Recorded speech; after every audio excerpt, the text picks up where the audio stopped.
ม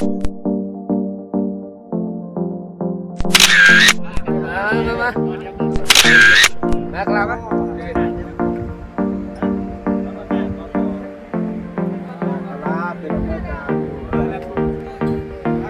เดี๋ยวมือนี้เดี๋ยวซิดเก่ามาโฮมนะมือนี้ได้กดไลค์ใส่ดูได้จื้อบ่ซิดเก่านี่เนี่ยนี่ซิดเก่านี่มันยางไปไม่ได้ไล่โจมมันยังไง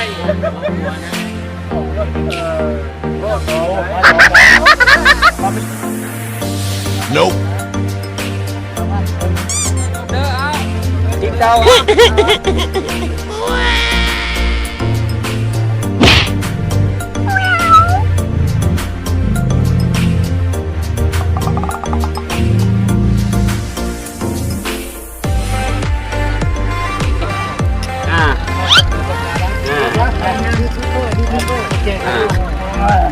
ันเก่งเบามานี่เนาะ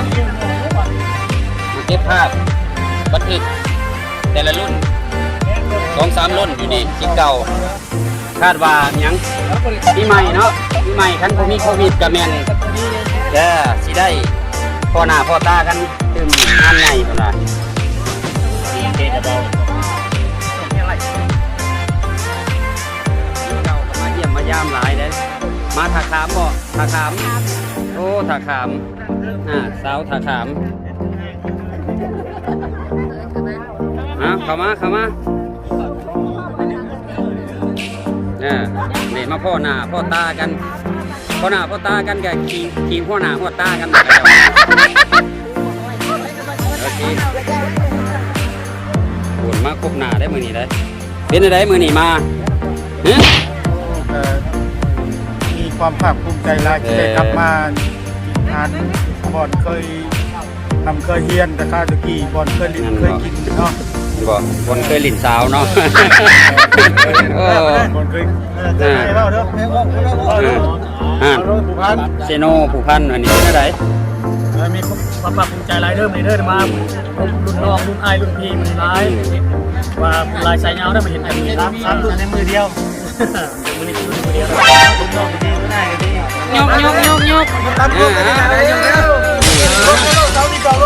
กรวมกันกี่ร้อย